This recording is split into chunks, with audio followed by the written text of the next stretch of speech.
Alrighty, it's showtime. This is the Leafs Convo for Oak Ridge Ford in London, Ontario. OakRidgeFord.com. The first month of 2024 was pretty amazing. Lots of deals, lots of new units going over the curb with like thousands and thousands of dollars off. I don't think that February is going to be much different from January, other than we're going to have less inventory. Still some F-150s, Mach-E's, Edges, Escapes. You got to get at me at Norman Oak Ridge Ford on Instagram. You can also reach out to me through the community portion of this project that is the Leafs Convo. It is Wednesday, January 31st, 2024, Norm in London. My colleague Mike in Buffalo, season 6 into like episode 34. It's been an amazing run for us. As for the Maple Leafs, more of the same. They leave us wanting more, but you know what? They don't do enough for us to ditch them. They also don't do enough for us to believe that this is the year. This is the Q&A edition of the Convo midweek as we get ready for the All-Star festivities in Toronto, back in the big smoke for the first time in 24 years. Mr. Augello, good evening. How are you? Good evening, Norm. I was almost tempted during your lead-in. You said to do a Beavis imitation from Beavis and Butthead, like he said unit, but no, it's. I mean, anybody who's watched the Buzzcast over the years knows my particular disdain for this time of year when it comes to the All-Star break. I think it's wasted. I mean, if you're talking about the one thing I think that they did actually, I think is good, is they gave the teams most of their bye weeks now. So they have a complete week break and then maybe a couple days afterward. And there's been 2 games yesterday, 1 game today. Today is the last day of games, but there really a lot of these teams have been off since Saturday or Sunday. So, you're going to have well-rested teams for the stretch run, and then it's going to probably be a game every other night. So in a way that's good. But now we're getting into the stretch run leading into the trade deadline. And, right now the Maple Leafs are in the first wild card spot. We'll talk about where they're situated right now. It certainly could have been better, Mr. Augello, but it could have been a lot worse. The Leafs, 3 straight wins going into the break. Ilya Samsonov coming back to life. Mm-hmm. You're getting goals from guys like Simon Benoit, from Ryan Reeves. Again, look, we know this team has lots of flaws. None of us predicted it to win a Stanley Cup. None of us predicted the team was going to do well going away. Mm-hmm. They are where they are.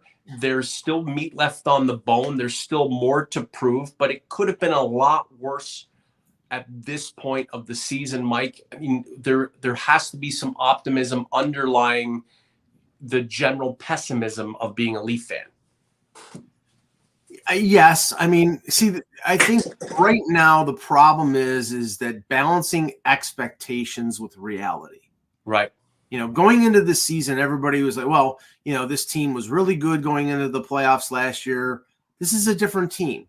Right. They don't have Ryan O'Reilly. They don't have Luke Shen. They don't have, they traded Sam Lafferty. They don't have, they don't have Noel Acciari. They're not the same team.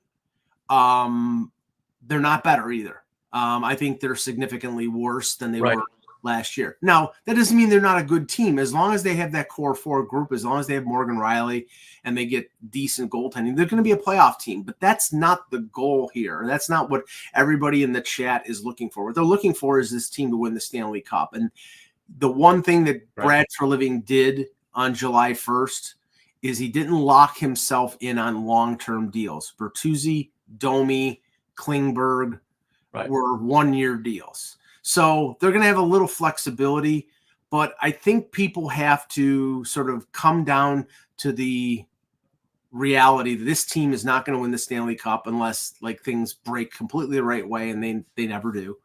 And right now, I think that, they're going to be a playoff team, but based on where they are, and, I believe Tampa is 1 point ahead of them. They're 1 point ahead of Detroit. And then there's a 5-point gap between Detroit and the next team. So say Tampa Toronto, and Detroit are the 3 teams battling for 3rd place in the Atlantic and the 2 wild cards. Here are your choices, folks, when it comes to who you're going to play in the first round of the playoffs. Florida, if you finish in 3rd place, there's your prize. Right. If you finish in the first wild card, right now you'd play the New York Rangers. And if you finish in the 2nd wild card, you play the Boston Bruins. Mike, can I stop you real quick? Were you not an advocate for playing someone other than the Tampa Bay Lightning in the first round of last year's NHL Stanley Cup playoffs? No, that was the year before. The year before, because they were a juggernaut, and I thought there was no way that last year I think they were beatable. But if it was at all possible not to. Was that the meeting you wanted? Sorry, I'd have to go back to the archives. But the Leafs Tampa first round 2023 Stanley Cup playoffs, was that the meeting you wanted? 2023, they were locked into that from January, so there was no avoiding it. So that was the reality. I mean, gee, if I could pick a team to play in the playoffs, I'd pick the Columbus Blue Jackets because they suck. But I mean, but is that just not like, Mike? These are the Maple Leafs, man. Just when you expect them to do something, they don't. When you don't expect them to do something, they do. For fans out there, I hope that happens. I live in the real world. I Cheektowaga, New York, baby. That is the epicenter of reality. It doesn't get more real than Cheektowaga. And what I'm saying is that right now it's the Rangers, Florida, or Boston. That's like death by hanging, strangulation, or gunshot. Well, hey, the way they finished up before the All-Star break, we have to be encouraged. Mike, is it Cheektowaga or Cheektowaga? I've heard it said both ways. I've always said Cheektowaga. Cheektowaga? Yeah, it's Cheek is the first. Okay, so I'll go with Cheektowaga. That's your home base. Whatever you say goes. This is supposed to be the Q&A edition of the Leafs Convo. Like the content, subscribe to the channel. We're almost at something like 3,900 subs. I guess it's pretty anemic for being around 6 years, 6 seasons. But we do what we do. We have a lot of fun. We don't expect the world. We just want to grow our base slowly but surely, and we certainly have done that. So let's go through a couple of comments. Masidakis from the Windsor, Detroit area. Love the midweek spectacular. Norm and Mike, hello. Masid, you definitely are an OG. Mike, quick answers, okay? Last of Us clips. Time for another blockbuster trade with Calgary. Well, was there one? Well, you're talking 1991, the Gilmore deal. Okay, fair enough. And then the Dion Phaneuf deal. So they're 2 blockbusters, but fair enough. Not going to happen. I mean, actually tonight there's numerous reports that the Flames are trading Elias Lindholm to Vancouver.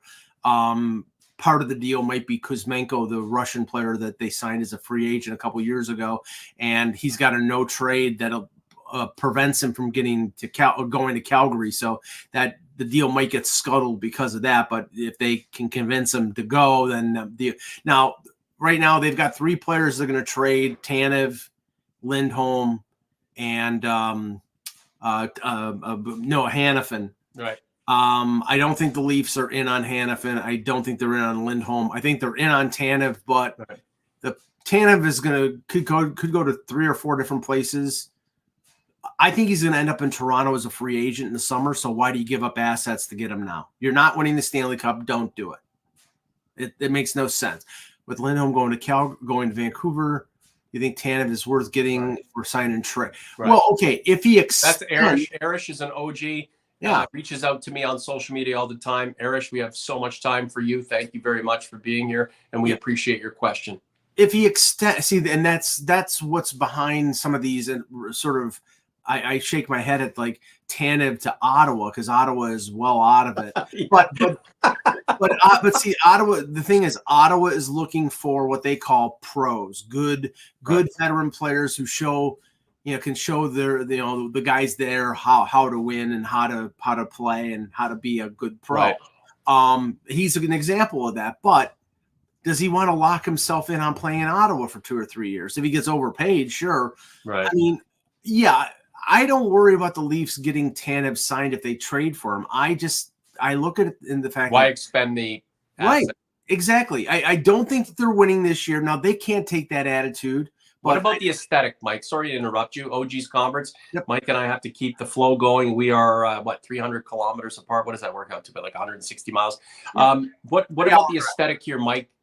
If the Leafs surpass the deadline and do fuck all, there won't be a riot, but there will be a lot of agitated, pissed off Leaf fans. Even though we deep down believe this team isn't good enough, we still want the team to make strides. So the aesthetic is very important. Maybe that's where they do something for Tanev if it's possible. That outrage will fade in about 24 hours. I mean, okay, I get it. I get the fan mentality, but I mean, Brad Treliving, I think he's living in reality. I think he looks at this situation, and if he can get somebody who is part of the now and the future, then I think they'll make a deal.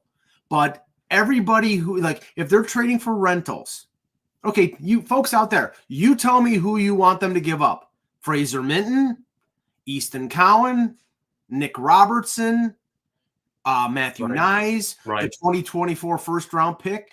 If I'm the Leafs, I don't want to give up any of them. But you know why? Because they're cheap talent and they have potential. And this team right now paying through the nose for guys like Nylander and Austin Matthews, who deserves to get paid through the nose.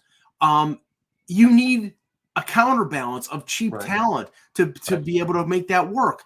I'm sorry, you need to keep those guys. And why give away, or why trade these kinds of players who are cheap and have a lot of upside for a cherry that you're not adding to a sundae, but adding to just a pile of something that we're really not confident can go the distance. So why do that now? However, there's still an expectation the team's going to do something to potentially get onto a run that could become magical. And that's the whole point. It's like the Yankees, Mike. You've got to be in the mix every single year until the very end, where you realize it's not going to make sense, and our intelligent fan base is going to understand that. But they're expecting game one of the next season, we're right back in the mix. David Hillman, Kuzmenko plus other assets to Calgary for Lindholm is done pending a trade call. Yeah, he's waived the deal. So I mean, I hope for Calgary's sake they got more than Kuzmenko, because he's a good scorer, but I think if they didn't get a first round pick in that deal, I think they didn't make a very good deal. But anyway, Mike. OG's Conference, like the content, subscribe to the channel. If you have a question that I've missed, the chat just keeps rolling on, and then I can only go back so far. If I've missed your question and you want us to jump on it, we're only going to do another 15 minutes.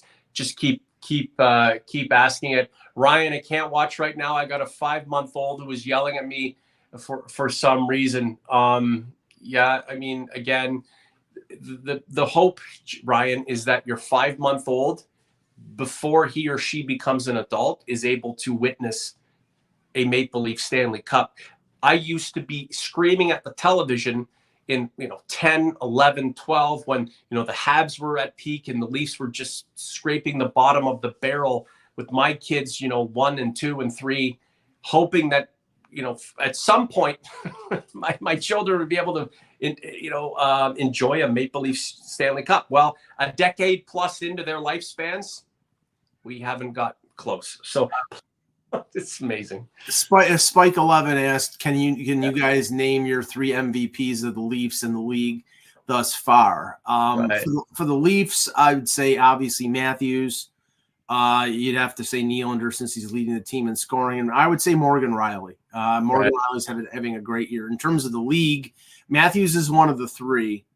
Nathan McKinnon's the leading candidate right now for the Hart, and I'd probably say either McDavid or Kucherov. Kucherov is having a phenomenal year for Tampa Bay. Well, the MVP for the Maple Leafs is William Nylander at this point. It's Matthews. Well, just hold on a second, okay? Like it's not Nylander hatred. Matthews has been a consistent 4. He's leading the league in goals. If he's not your MVP of your team, you got your head up your rectum. Listen, I'm on the Nylander train. talk to me 10 games after the All-Star break. Talk to me 10. If he's got 2 points, then I'm jumping off. But Nylander's been super consistent. The thing with Austin Matthews, Mike, and he's appreciated, but the longer he goes putting up ridiculous numbers personally, and the team can't, we can't equate his personal success to team success and his team getting better as he gets better, then he's going to become less appreciated as he goes forward. And it's not his fault. It's not his fault at all. But William Nylander is the shiny thing. He is the guy he's played is more consistently than he ever has before. So to this point, based on what he's done statistically, I'm going to call him the MVP. In terms of the league MVP, I'm always running with Connor McDavid. Right? It's Connor McDavid's league. We're all just watching it, and we're all just a part of it. Sure, Nathan McKinnon's on a bit of a run, but again, he's also in that vein where he just does so well so frequently. We're looking for someone else to, place the accolades on, right? So I'm going to give Connor McDavid credit for kind of being there all the time, take it away from Austin Matthews a little bit, and kind of supplant the the heroicism from him to William Nylander, but temporarily. We'll see. I'm sorry, because I just, like, no one's saying that Matthews isn't the best scorer. Yeah. Again, we're for argument's sake, Mike. For argument's sake, because no, I get what you're saying, but right now, okay, it's tough for me to equate a guy who's got 40 goals, who's on an almost 70 goal pace, and Nylander, who's been on a disappearing act since he signed his contract. And this is the thing. It's not Austin Matthews' fault that they cannot build a team around him that will win. Okay. There are other players in this league who are paid, not the same, because he's going to have the highest paid salary, but pretty close. Nathan McKinnon was making the most in the league before Matthews' contract. And they have Rantanen and Makar and Devin Taves, and you know what I'm saying? They have a bunch of players. They have a solid team around him. This team, unfortunately, they have the core four. They have a good number 2 defenseman who's being forced to be a number 1, right. And then they have a bunch of they're too afraid to blow it up. And that's, again, I don't know if that's fan pressure. They're just too afraid to blow it up. And, maybe that's Treliving's goal at some point. Maybe he's of the belief in the same vein that, you have your, the way that you view this team, and we have to look forward as opposed to today. It's just whatever we get from this season, we'll get. And then once I get my opportunity to really sink my teeth into what's going on, then, I'm going to bring out a stick of dynamite and just infuse this team with change. Well, the definition of insanity is repeating the same thing over and over. That's what the Leafs do. Right. And right now, like for the last 7 years, right. So 2017, 2024, they've made the playoffs every year. Zippity. They haven't won anything. Right. Now, when we're going from 2005 to 2013 and they haven't made the playoffs, making the playoffs 7 years in a row sounds pretty good. But you have to do something when you get there. And that's been it's one thing. Okay, 2017, they're a young team. They got in the playoffs. Curtis McElhinney makes the save on Sidney Crosby. They get in the playoffs against Washington. They give the Capitals a scare. They lose. Right. Okay, but the following years against Boston again, against Columbus, against Tampa, it's like, okay, it's the same BS over again. And you would think, instead of changing the pieces around the core, that what needed to be done was to change the core. And they haven't done that. I don't think they're going to do it. I don't think they have any say of whether they can do it or not, because they've given them all no move clauses. Right. So that's the reality. We're in the twilight zone, folks. Right. The players are ruling the roost. At this point, the way the money is allocated, it's Matthews and Nylander And, Tavares is going to get, a pay reduction depending on what kind of contract he signs, and whether he signs with the Leafs. And again, everybody's scapegoat right now is Mitch Marner. I can tell you that there are another 20 plus teams in the league of champing at the bit to get the chance to have this guy on their team. And, we'll see how it all plays out. But again, the amount of money that's going to these guys and where they've come to this point, especially even if we don't expect much from this year, if the team cannot produce at least the second or third round achievement, then it really should be ramified. It really should be deconstructed just based on tenure and lack of accomplishment. Let's get through some more comments, because that was the point of the show, Mike. T-Sack, could you imagine if Trey didn't waste $13 million on Domi, Klingberg, and Burt? I mean, hindsight is 2020, and the jury's still out. Klingberg, it's like the contract was not signed at all because he's on LTIR. He got injured. So there's $4 million. It's $4 million out of MLS in his pocket, but it doesn't affect the cap at all. Bertuzzi, I agree, right. $5.5 million, and he's got, I think, 6 goals. Not what you expected. He got paid because of his playoff performance, Mike. One round with the Bruins, he just dominated. The Bruins probably should have won that matchup and played the Maple Leafs, and maybe the Leafs would have had better fortune had they played the Bruins. And that's why he got paid. Again, a lot of guys get paid because of what they do in the postseason, even if their performances don't lend to the overall greater good and then ultimate accomplishment for the team they're playing for at the time. And his performance this year has cost him a lot of money because he's not going to get a big time deal. He'll get a contract, but he's not going to make $5.5 million next year after coming off a six goal campaign right now, playing with Tavares and Austin Matthews. Michael Bunting scored 20 goals. I mean, see, that is the thing. You roll the dice, Mike. You don't sign you sign somebody else. It's not that. It's the fact that, like Sidney Crosby, you need to have a particular type of player playing with a star player for it to work. Zach Hyman played with Matthews, played with Tavares.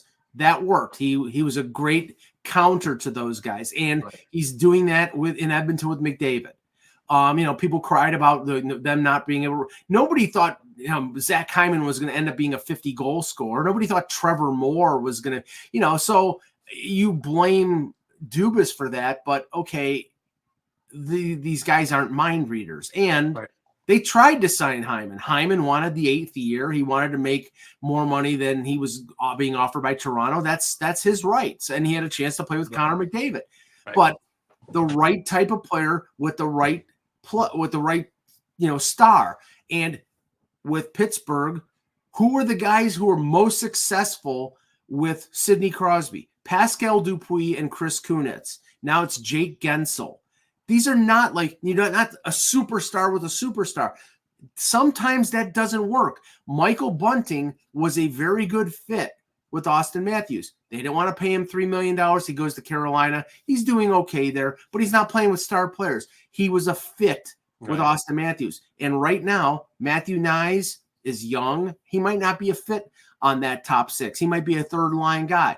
Tyler Bertuzzi is not a fit. They haven't found the fit. Maybe Nick Robertson will be, but that's what this year was for. You didn't lock yourself on discovery. Exactly. Right. So Matthew Nyes hasn't set the world on fire in his full freshman season. But he's still good. Right. Tyler Bertuzzi's struggling a bit. What do you real quick, Mike, real quick before we get out of here, probably the next 10 minutes. What do you think Bertuzzi needs? Because there's still time in the season. He's trying really hard. Like we can't alienate the guy. What kind of configuration would benefit him? I mean, I think they're going to continue to try him in the top 6. I mean, maybe his best spot is playing on the third line with Max Domi. I don't know. They've tried everything. Now the thing is, I mean, he's got a no move clause. If he thinks this isn't working and he wants to go play for another team, maybe they'd try that, but I don't think so. I think this is a 1-year experiment, and if it doesn't work, he's probably going to go someplace else. David Hillman, the Mitch hate boggles the mind. Yeah, honestly, I don't hate any of these players. And Right. I'm sure people are laughing because they think I hate Nylander. I don't. I just don't believe that you pay that guy $11.5 million. Now, Mitch Marner, he's having a pretty good year. If it wasn't for, like the Willie versus Mitch stuff, it's not Willie versus Mitch. It's the fact that you're paying 4 forwards for over 50% of your cap. And in a cap system, that's going to screw you. So they had to make a decision. Right. Now I think they're stuck with those 4 guys through next season. Willie Nylander has at least right now, he has better public relations than Mitch Marner. Career-wise, it's not even close. William Nylander had a decent first round of the playoffs last year and a couple of times in his career. But other than that, he's taken 6 years to get to the point where a lot of Nylander fans thought he would be. So you just wait, Norm. You just wait. Marner's kind of been that guy from almost the get-go. And I can tell you right now, ideally these guys are playing at peak together with Matthews, with Tavares contributing or whomever else, or and a better defensive core, a solid goaltender, and the group of them are winning. This idea that you just waive Mitch Marner because we don't like him or we hate him and we're going to trade him for all the assets in the world and then we'll be better. It's just absolutely foolish. LJ, Leafs are in good shape long term. Anyone who tells you otherwise failed math class. LJ's got it figured out, Mike. Okay. Yeah, no, I'd like to see what he means by long term. But ZM93 asks, what would a fair Marner contract look like? Where are you there, Mike? It's just gotcha. There it is. ZM Zach 93. What would a fair Marner contract look like? Okay. Well, this is the problem. Now you've given. Remember, Mitch Marner, when he signed his new deal and Darren Ferris negotiated the deal, he got 10.9, which was about $500,700 below Matthews. Okay. So Marner, Wilford Whiskey, Marner makes less than Nylander? Yes. Well, going into next year. Next year he will. Next year he's making 10.9. And no, but I'm saying, is that what he would on a new contract? On a new contract, not a chance. On a new contract, he is going to be asking for probably between Nylander and Matthews, and there's your problem, folks. Because Darren Ferris is not going. He's going to say, "I want to be paid as close to Matthews as possible," and then Brad Treliving is going to say, "Well, we can't do that," and then Mitch Marner and Darren Ferris is going to say, okay, well, Mitch will play out his contract and go after yourself because we're going to walk in free agency. And there you got it, folks, because he's got a no move clause. And if he doesn't want to go anywhere, he's not going to go anywhere. So Mitch's bratty attitude is holding him back. Nylander getting benched and just not hustling for all those years. That was everybody else's fault. But Mitch's bratty attitude is holding him back. Yeah, William Nylander is a man of the people, and Mitch Marner is a jerk. Come on. Will you stop with these narratives? They're so ridiculous. I don't think either one of them are jerks. Marner makes it all about himself, and it's taking up too much caps. Holy shit. Okay. This is remarkable. Right. It's starting. The avalanche is starting here. We better end the show now. No. The thing is, it's absolutely remarkable, right? A guy who's averaging over a point per game and who can go off at any minute and who probably have 90 points. And, it's like, I just don't see it. I don't understand, right? Marner's pissy answers, constant turnovers. The last one is a sacrament of winning hockey. Look,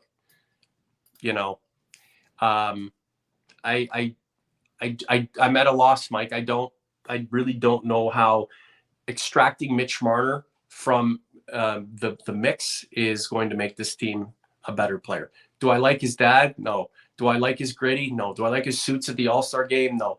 Does he look like he's a little bit tired out recently? Yeah. The thing is, Alan Howick and wherever the hell he is, what the hell is that? Decentraland? Like the thing about it, between now and back when he started, and then you like align his run with Nylander's, Mitch has done exponentially more on the ice. He's played more. He's been in much higher leverage minutes. And again, you might say, well, that's why he's better. Well, it's taken much more of a toll from him, and he has achieved a lot more at an earlier stage in his career. With William Nylander, again, I just said he's the MVP of the team for 23-24. So don't shit on me for hating on him. No, but this is his peak now. But this is his peak now, and he's finally earned his 11.5, which a lot of people are probably going to be really sorry that he got when he's not performing to 11.5 kind of money over the next several years. But it's taken him this long to get here, and you're telling me I fucking told you so after this long? And now we're shitting on Mitch Marner because Nylander got his money? This is insane. If you're a fan who thinks, your team is worth its weight and that you need a mosaic of players who are really good to go all the way, why you're going to take not only a point per game career player, but way more than a point per game career player who might not be playing to your expectations right now and just cast them off for what? And you're going to be better? That's absolute insanity. The key issue here is you just dislike the person. The same way a lot of people back in the day when Nylander was sulking and playing like shit and getting benched didn't like him. Again, it takes a pot to call a kettle black, and this is what's happening right now. And it's just fucked up in my opinion. A few last words to you, Mike. A couple more comments, and we'll get out of here. Yeah, I'll just say this.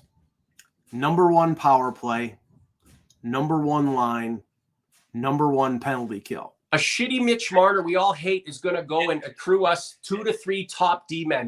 Nick Lidstrom's coming. Ray Bourque is coming. Adam Foote is coming because we hate Mitch Marner. Take this piece of shit and give us back 3 Norris Trophy winners. Yeah. That's going to work. That's going to make a lot of sense. But the problem is, okay, you want to trade Mitch Marner?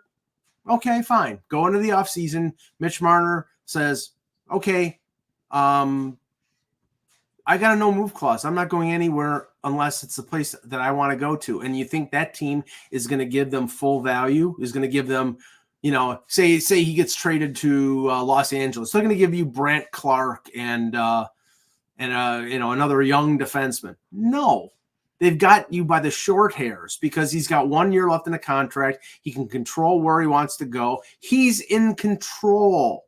Right.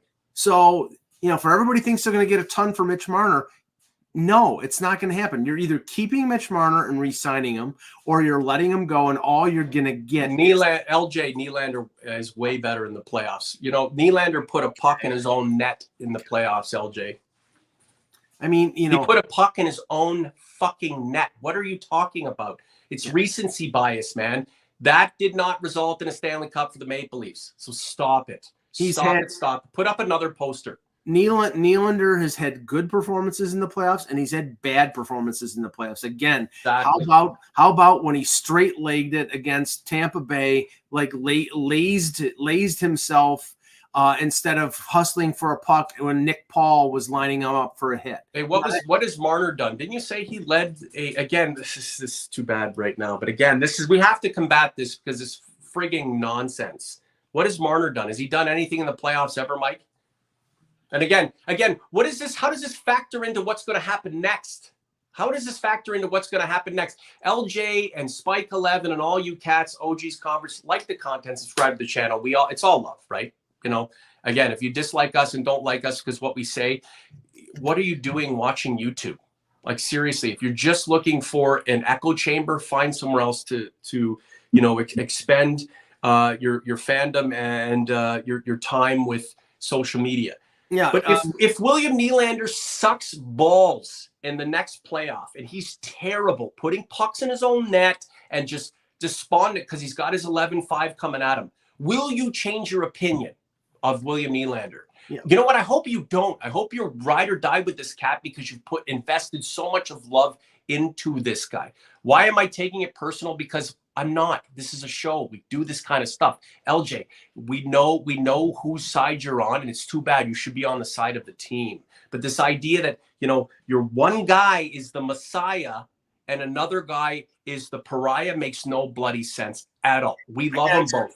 Against Boston in 2018, Marner had 9 points in 7 games. Against Tampa Bay, he had 8 points in 7 games. Last year, he had 14 points in 11 games. 14. So wait a minute. What has Marner done? Again, so what has the team done? Stupid. What has the team done? That's Spike 11. I ride or die with the Leafs snore, not the players. Guys, if we were all just singing Kumbaya, well, how boring would it be? We love you. OG's converts. I know I'm going to get emails. I know people are going to shit on me in the post. It's okay. My MVP for 23-24, Mike, is who? The wrong person. William Nylander. I'm with them. But this vitriol towards number 16 is outrageous. It's bonkers. It's crazy. Again, I'm annoyed with the guy too, and I'd like to see him ascend even greater than where he is right now. But this idea that, just cast him off, waive him, trade him, it's not going to work like that. And Mike, you've accentuated the point over and over again, and this really is the linchpin in this process. He's got control. Yeah. He's got control. And what the hell kind of franchise is giving away all the damn control of its future success to players that it may not want to be a part of its success because it believes these players cannot contribute to the ultimate success? This is the Q&A version of the Leafs Convo, Wednesday, January 31st, 2024. I work at Oak Ridge Ford. I'm always looking for car deals at Norman Oak Ridge Ford. Mike is always looking for more misery. I guess more interaction on his more misery. That's what I'm looking for. More misery. More misery. Okay, we're gonna get this wrapped up here real quick. Commander Brantford, Nylander and Matthews. Let's criticism roll off them. Mitch doesn't, and that seems to rub some Leaf fans the wrong way. So because we don't like how he reacts to criticism, he should be fucking sent to exile and kicked off the team? What? That's not why you make decisions to benefit your club, because somebody is a little temperamental. Really, we've already gone over this too. Like, he's got a little bit more of a close tie to this market, and he takes things a little more personally. Isn't that what you want? Isn't that what you want? Someone who gives a more of a shit? Nylander lets thing rolls off his back. They get blown out 4-0 in the first round. He's just chill with it. That's why we like him. Don't you want a little more vim and vigor? Last point to you, Mike. We're going to make a decision on the future of the team because one guy has a sourpuss when they lose and the other one looks like he doesn't give a crap. I mean, I don't think either is true. I think William Nylander gives a crap, and I think Mitch Marner wants to win. But we're going to make decisions on these players because of the expression on their face. That's the reason why some people are fans. Right. Fans short for fanatics. Right. So people hate Marner because his dad and his agent were pricks when they negotiated his last contract. He's got the same agent, folks. He's got the same agent. Right. Anyway, we didn't want the show to devolve into like Marner versus Nylander, but somehow this is kind of a microcosm, our show, for as small as it is, of how Leaf fans are viewing what's going on right now. It's this battle over, will Nylander get signed or traded? Nylander's faction won that round. Congratulations. I'm glad he's on the team. Now it's, will Marner be expended for fuck all because we hate his guts and we hate his dad, we hate his fashion, we hate his if Marner were really super struggling and you felt like he's coming off a cliff in terms of his peak career, then sure, you have something to go on about. But we just debunked that he sucks in the playoffs. He's one of the best scorers in the league. Like, again, get ready. He's going to make his money. And if you don't like it, I mean, I don't know, find another team. You know what I'm saying? Mike, what's going on hockeybuzz.com?